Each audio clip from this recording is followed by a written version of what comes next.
नमस्कार साथियों, आपका हमारे YouTube चैनल द एजुकेशन पर हार्दिक स्वागत है। आज के इस सेशन में हम डॉक्टर बच्चन सिंह द्वारा लिखित हिंदी साहित्य का इतिहास ग्रंथ हिंदी साहित्य का दूसरा इतिहास से संबंधित डॉक्टर बच्चन सिंह के महत्वपूर्ण आलोचनात्मक कथनों को विस्तारपूर्वक पढ़ेंगे। तो देर न करते हुए चलिए सेशन की शुरुआत करते हैं। अगर चैनल पर पहली बार विजिट किए होंगे तो आपसे नम्र निवेदन है, सेशन को लाइक कर दीजिएगा। सेशन पसंद आए तो चैनल को सब्सक्राइब कर लीजिएगा और अपने दोस्तों में शेयर कर दीजिएगा। यह प्रत्येक स्टेट के टीजीटी, पीजीटी, नेट, जीआरएफ परीक्षा के लिए बेहद उपयोगी है और ख़ासकर बीपीएससी बिहार शिक्षक भर्ती परीक्षा 2023 के दृष्टिकोण से यह बेहद उपयोगी क्लास होगी। यह टीजीटी, पीजीटी दोनों के लिए आवश्यक है। तो चलिए सेशन की शुरुआत करते हैं। आलोचनात्मक कथन हिंदी साहित्य का दूसरा इतिहास डॉक्टर बच्चन सिंह द्वारा लिखित। तो हिंदी साहित्य का पहला ही क्वेश्चन मिल गया कि हिंदी साहित्य का दूसरा इतिहास ग्रंथ के लेखक कौन है, तो डॉक्टर बच्चन सिंह है।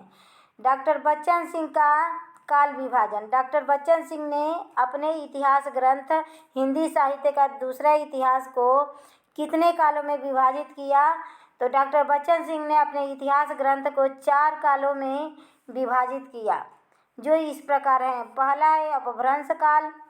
अपभ्रंश काल का उन्होंने समय काल निश्चित नहीं किया। डॉक्टर बच्चन सिंह ने अपभ्रंश काल को, आदिकाल को इन्होंने क्या कहा, ये भी क्वेश्चन नंबर दूसरा बनता है यहाँ पे कि डॉक्टर बच्चन सिंह ने आदिकाल को क्या कहा, तो डॉक्टर बच्चन सिंह ने आदिकाल को अपभ्रंश काल कहा। 2 क्वेश्चन मिल गया कि हिंदी साहित्य का दूसरा इतिहास किसका ग्रंथ है, तो डॉक्टर बच्चन सिंह का। दूसरा क्वेश्चन है कि डॉक्टर बच्चन सिंह ने आदिकाल को क्या नाम दिया, तो अपभ्रंश काल। अपभ्रंश काल का उन्होंने कोई समय निश्चित नहीं किया। दूसरे काल का विभाजन उन्होंने भक्ति काल रखा। तो भक्ति काल तो आचार्य रामचंद्र शुक्ल ने भी रखा था 2 पार्टों में बांट के, उत्तर मध्यकाल, पूर्व मध्यकाल। इसका भक्ति काल का समय सीमा डॉक्टर बच्चन सिंह के अनुसार 1400 ईस्वी सन 1400 से 1650 तक माने हैं। तीसरा है रीतिकाल। रीतिकाल का समय काल उन्होंने 1650 से 1857 तक माना है। और चौथा है आधुनिक काल। घ है आधुनिक काल। आधुनिक काल का समय सीमा उन्होंने सन 1857 से अब तक का माना है। तो ये थे बच्चन सिंह के इतिहास ग्रंथ का काल विभाजन। अब देखते हैं आगे भूमिका से संबंधित। बच्चन सिंह ने अपने इतिहास ग्रंथ हिंदी साहित्य का दूसरा इतिहास में जो भूमिका लिखे हैं, उन भूमिका से संबंधित महत्वपूर्ण कथनों को पढ़ लेते हैं। यह प्रत्येक कंपटीशन एग्जाम के लिए बेहद ज़रूरी है, जो हाई लेवल को, चाहे नेट, जीआरएफ हो, यूजीसी, पंजाब मास्टर कैडर या विभिन्न स्टेट के टीजीटी, पीजीटी से संबंधित यह सेशन बेहद महत्वपूर्ण होगा। भूमिका में डॉक्टर बच्चन सिंह क्या लिखते हैं। पहला कथन, आरंभ में ही कह दूं कि ना तो आचार्य रामचंद्र शुक्ल को इतिहास, हिंदी साहित्य का इतिहास को लेकर दूसरा नया इतिहास लिखा जा सकता है और ना ही उन्हें छोड़कर। शुक्ल जी के इतिहास ग्रंथ पर ही आलोचनात्मक टिप्पणी करते हुए डॉक्टर बच्चन सिंह लिखते हैं कि आरंभ से ही मैं कहता हूँ कि आचार्य रामचंद्र शुक्ल के इतिहास ग्रंथ को हिंदी साहित्य का इतिहास, यह आचार्य रामचंद्र शुक्ल का ग्रंथ है, इसको ना लेकर दूसरा नया साहित्य ग्रंथ लिखा जा सकता है और ना ही इसको छोड़कर। इसको लेके लिखेंगे तब तो उसी का कॉपी हो जाएगा, और इसको छोड़ के लिखेंगे तो उतना मटेरियल मिलेगा नहीं। तो इसीलिए तभी बातें डॉक्टर बच्चन सिंह ने आचार्य शुक्ल के इतिहास ग्रंथ के बारे में टिप्पणी करते हुए लिखा है। नेक्स्ट कथन है, मेरी एक दूसरी पुस्तक आचार्य शुक्ल के इतिहास पढ़ते हुए छपी है। मैंने उसमें लिखा, नए इतिहास के लिए शुक्ल जी का इतिहास एक चुनौती है। क्या लिखे हैं कि मेरी एक दूसरी पुस्तक है, वह शुक्ल जी के इतिहास पढ़ते हुए छपी है उसमें मैंने लिखा है कि नए इतिहास के लिए शुक्ल जी का इतिहास एक चुनौती है, कि नए इतिहास जो लेखक लिखना चाहे तो वह शुक्ल जी का इतिहास एक चुनौती साबित होगा, क्योंकि शुक्ल जी ने संपूर्ण कालों को वैज्ञानिक ढंगों से पिरोया है विधेयवादी पद्धति में। तो उनसे अगर अच्छा कोई लिखेगा तभी तो आगे बढ़ेगा, नहीं तो उनके लिए वह ग्रंथ एकदम चुनौती होगा नए लेखकों के लिए। यह डॉक्टर बच्चन सिंह का कथन है। नेक्स्ट कथन वो क्या कहते हैं, जब रचनात्मक साहित्य पुराने पैटर्न को तोड़कर नया बनता है तो साहित्य के इतिहास पर वह क्यों नहीं लागू होता। कि हमें कोई कहेगा, डॉक्टर बच्चन सिंह का यह मानना है कि हमें कोई कहेगा कि इतना सुंदर, इतना अच्छा पद्धति में लिखा गया आचार्य रामचंद्र शुक्ल के इतिहास ग्रंथ के होते हुए भी नया साहित्य लिखने की आवश्यकता क्या है। तो वही मैं कह रहा हूँ कि जब रचनात्मक साहित्य, जब कोई साहित्य या रचनात्मक कार्य पुराने पैटर्न को तोड़कर नया बनता है तो इतिहास ग्रंथ पर भी तो यह लागू होना चाहिए कि पुराने इतिहास ग्रंथ को छोड़कर नया इतिहास ग्रंथ लिखो। तो वही डॉक्टर बच्चन सिंह कहते हैं शुक्ल जी के इतिहास ग्रंथ को लेकर, और ज़्यादा इनके नज़र में शुक्ल जी का इतिहास ग्रंथ ही रहा है। उसी के इर्द गिर्द से घूमते हुए इन्होंने अपने इतिहास ग्रंथ को लिखा है डॉक्टर बच्चन सिंह ने। नेक्स्ट कथन क्या कहते हैं, नया पैटर्न बनाना खतरे से खाली नहीं है। कि हम कोई नया पैटर्न बना रहे हैं वह खतरे से खाली नहीं है, पुराने पैटर्न से कुछ अच्छा होगा। मानिए हम ही कोई काम कर रहे हैं, चाहे ये जो मानिए कोई शिक्षक ही पढ़ा रहा है, जो पुराने शिक्षक अच्छे पढ़ा चुके हैं उनसे आप कुछ अच्छा समझाओगे, अच्छा करोगे तो ही सही है, वरना तो वह नहीं सही है। वरना उसको कोई देखना क्यों पसंद करेगा, जब पुराने से भी आप अच्छा नहीं करोगे तो पुराने को ही आदमी देखेगा। तो वही बच्चन सिंह लिखते हैं कि नया पैटर्न बनाना खतरे से खाली नहीं है, नया इतिहास लिखने के लिए यह खतरा उठाना ही पड़ेगा। कि जब कोई नया काम करते हैं तो हम विभिन्न परिस्थितियों, विभिन्न खतरों से गुजरते हैं, तो कुछ नया करने के लिए कुछ खतरा उठाना ही पड़ता है। यह बच्चन सिंह का कहना है। नेक्स्ट कथन है, स्वतंत्र होने के बाद हम क्रमशः मानसिक स्वतंत्रता में कसते गए। कि हम भले ही आज़ाद हो गए देश से, कि हमारा आज़ाद हो गया, हम स्वतंत्र हो गए, फिर भी हमारी मानसिक स्वतंत्रता है उसमें हम कसते गए। जो काम मैं काले नहीं कर सकता, जो काम यहाँ का मैं काले नहीं कर सका वह बहुराष्ट्रीय कंपनियां, विदेशी अवधारणाएं जीवन कर लिया। तो बच्चन सिंह लिखते हैं कि जो काम मैकाले नहीं कर सका, मैकाले क्या थे, शिक्षा में इनका बहुत ज़्यादा योगदान था। तो जो काम मैकाले नहीं कर सके वह बहुराष्ट्रीय कंपनियां, विदेशी अवधारणाएं और जीवन शैलियाँ कर रही हैं। इनसे प्रभावित कुछ लोग पाश्चिष्ट संस्कृति का सृजन करने लगे। कि इन्हीं से प्रभावित होकर कुछ पाश्चात्य संस्कृति का सृजन करने लगे, यह बच्चन सिंह का मानना है। नेक्स्ट कथन है कि साहित्य संस्कृति का उत्पादन है। साहित्य क्या है, सांस्कृतिक उत्पादन है। IMP लगा लीजिए, परीक्षा में पूछे जाने की संभावना है इस कोटेशन का कि साहित्य संस्कृति का उत्पादन है। किसका कथन है, तो डॉक्टर बच्चन सिंह का कथन है। डॉक्टर बच्चन सिंह का कथन है कि साहित्य संस्कृति का उत्पादन है। परंपरा और आधुनिकता से टकराती हुई और हो रही है, यह राम लक्ष्मण है। परंपरा जो है, पिछली परंपरा पीढ़ी दर पीढ़ी आधुनिकता से टकराहट में हुई है, टकराहट में हो रही है और होती रहेगी, क्योंकि यह राम लक्ष्मण कौन थे, भाई थे, एक दूसरे के पूरक थे। तो इसीलिए पुरानी जो परंपरा है और आधुनिकता का टकराहट हमेशा होता रहा है या होता रहेगा, क्योंकि यह राम लक्ष्मण के भाई के जैसे हैं।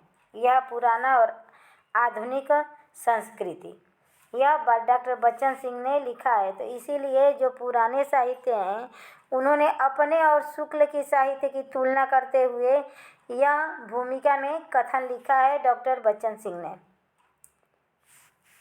नेक्स्ट कथन देखते हैं। नेक्स्ट कथन क्या कहते हैं?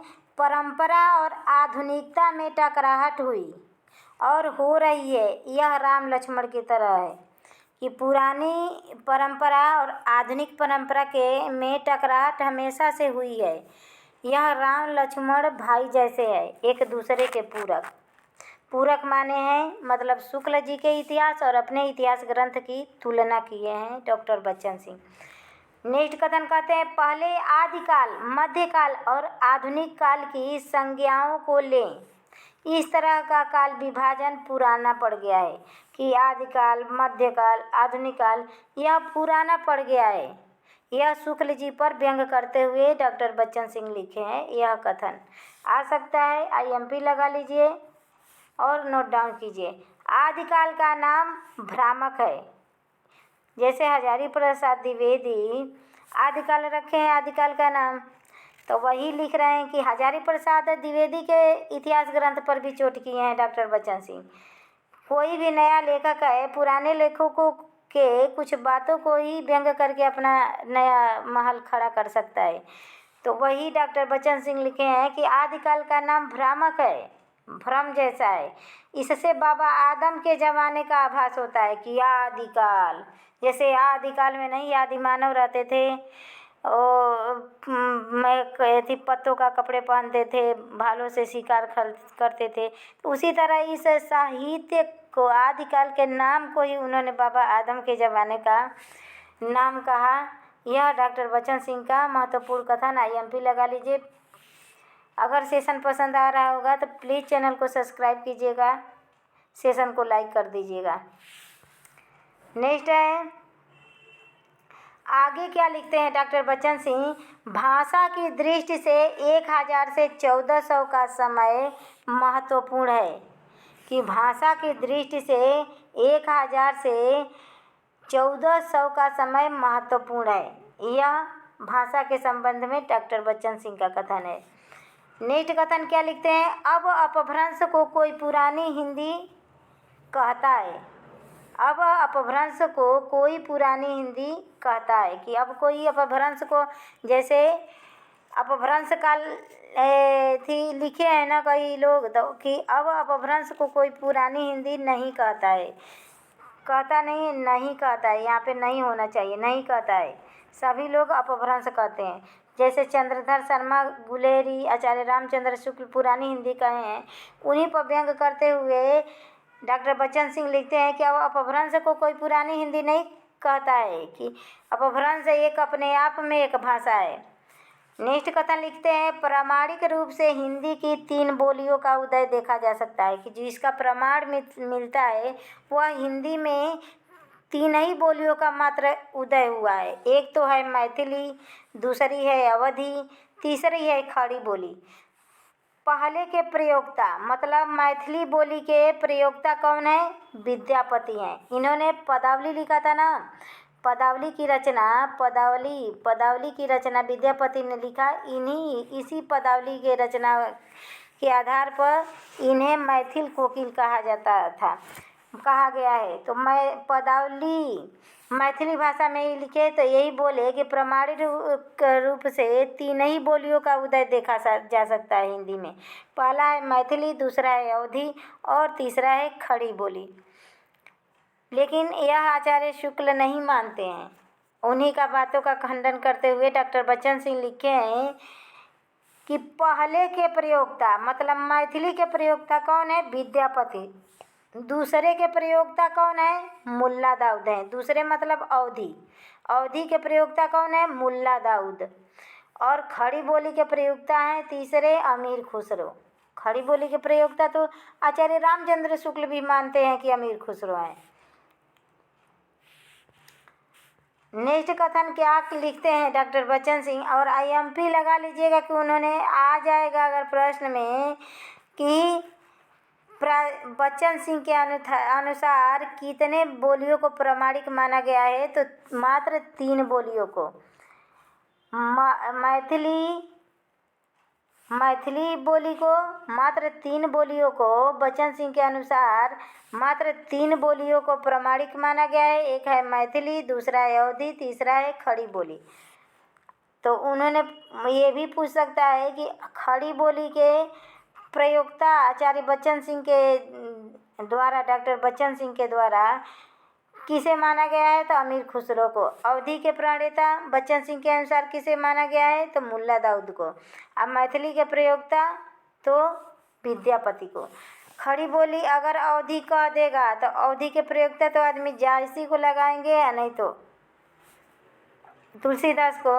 लेकिन अवधी का प्रयोक्ता, प्रथम प्रयोक्ता डॉक्टर बच्चन सिंह के अनुसार कौन है, मुल्ला दाऊद है। IMP लगा लीजिए। भक्तिकाल है, मध्यकाल नहीं। भक्तिकाल को आचार्य रामचंद्र शुक्ल ने पूर्व मध्यकाल, उत्तर मध्यकाल नाम दिया है ना, तो उन्हीं पर व्यंग करते हुए आचार्य डॉक्टर बच्चन सिंह लिखे हैं कि भक्तिकाल सिर्फ भक्तिकाल है, मध्यकाल नहीं। मध्यकाल मात्र सामान्यतः जकड़ी हुई मनोवृत्ति का परिचायक है, कि यह जकड़ी हुई मनोवृत्ति मतलब पुराने ख्यालों का। शुक्ल जी को इन्होंने पुराने जमाने का आदमी माना है, डॉक्टर बच्चन सिंह। नेक्स्ट कथन है, इसे आचार्य हजारी प्रसाद द्विवेदी जबदी हुई मनोवृत्ति कहते हैं। हजारी प्रसाद द्विवेदी शुक्ल जी के मध्यकाल को क्या कहते हैं, जबदी हुई मनोवृत्ति कहते हैं। जबदी शब्द आया है शुक्ल जी के लिए, और हजारी प्रसाद द्विवेदी का ये कथन है और डॉक्टर बच्चन सिंह द्वारा कहा गया है, लिखा डॉक्टर बच्चन द्वारा लिखा गया है।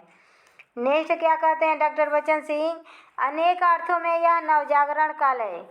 प्रथम नवजागरण, कि यह नवजागरण काल है, भक्ति काल।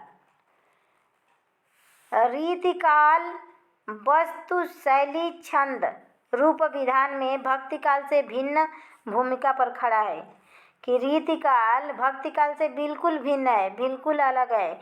इसमें का वस्तु ले लीजिए, लेखन शैली ले लीजिए, छंद ले लीजिए, रूप विधान ले लीजिए, यह भक्ति काल से बिल्कुल भिन्न है, भूमिका पर खड़ा है रीति काल। देख लीजिए, भक्ति काल में भगवान की पूजा होती थी, उनकी ग्रंथ लिखे जाते थे, भगवान के भक्ति रूपी ग्रंथ लिखे जाते थे। रीति काल में है नायक नायिका से संबंधित ग्रंथ लिखे जाने जाने लगा। और भक्ति काल में देखिए दोहा चौपाई चलता था, और रीति काल में है तब मुक्तक छंद में भी रचनाएं होने लगी। घनानंद जैसे एक कवि, घनानंद ठाकुर बोधा जैसे कवि करने लगे। उसके बाद से दोहा शैली, कई सारे शैलियों का प्रचलन हो गया, कई सारे छंदों का रूप विधान अलग हो गया। यह भक्ति काल से बिल्कुल भिन्न मानते हैं रीति काल को डॉक्टर बच्चन सिंह। यह अपने आप में स्वतंत्र काल है। इसे उत्तर मध्य काल कहना गणितीय भ्रमोत्पादक है। रीति काल के बारे में डॉक्टर बच्चन सिंह लिखते हैं कि यह स्वतंत्र एक काल है, न कि इसे उत्तर मध्य काल कहना। शुक्ल जी उत्तर मध्य काल कहे हैं वो रीति काल को, तो वही उनके बातों का खंडन करते हुए डॉक्टर बच्चन सिंह लिखते हैं कि यह अपने आप में स्वतंत्र काल है, इसे उत्तर मध्य काल कहना गणितीय भ्रमोत्पादक है। डॉक्टर बच्चन सिंह का कथन IMP लगा लीजिए। प्लीज़ सेशन पसंद आ रहा होगा तो चैनल को सब्सक्राइब कीजिएगा, सेशन को लाइक कीजिएगा। नेक्स्ट कथन है, घनानंद को शुक्ल जी रीतिकाल का सर्वोत्कृष्ट कवियों में मानते हैं। कि घनानंद रीतिकाल के सबसे सर्वोत्कृष्ट कवि थे, यह शुक्ल जी मानते हैं। फिर भी उन्हें अन्य कवियों की बिरादरी में क्यों बैठाए हैं? कि जब उनको सबसे सर्वोत्कृष्ट कवि माने हैं शुक्ल जी, तो उनको अन्य कवियों की बिरादरी में क्यों बैठाए हैं? कि ठाकुर भी हैं, आलम भी हैं, पद्माकर भी हैं, ये सब की बिरादरी में क्यों बैठाए हैं? यहाँ पर उनके इतिहास दृष्टि में खोट दिखाई देती है। कि घनानंद के इतिहास दृष्टि में इतिहास में उन्हें खोट दिखाई देती है, तभी न सभी कवियों के बिरादरी में उन्हें बैठा दिए हैं। ऐसा मानना किसका है? बच्चन सिंह का है, आचार्य शुक्ल के विषय में। तो यह थे आज के भूमिका से संबंधित कथन। कल हम इनके अपभ्रंश काल, भक्ति काल, रीतिकाल और आधुनिक काल से संबंधित डॉक्टर बच्चन सिंह के इतिहास ग्रंथ हिंदी साहित्य के दूसरे इतिहास को विस्तार पूर्वक पढ़ेंगे। आगे के कथनों को वीडियो लंबी हो जाएगी, इसीलिए आज के लिए बस इतना ही। नमस्कार दोस्तों, धन्यवाद।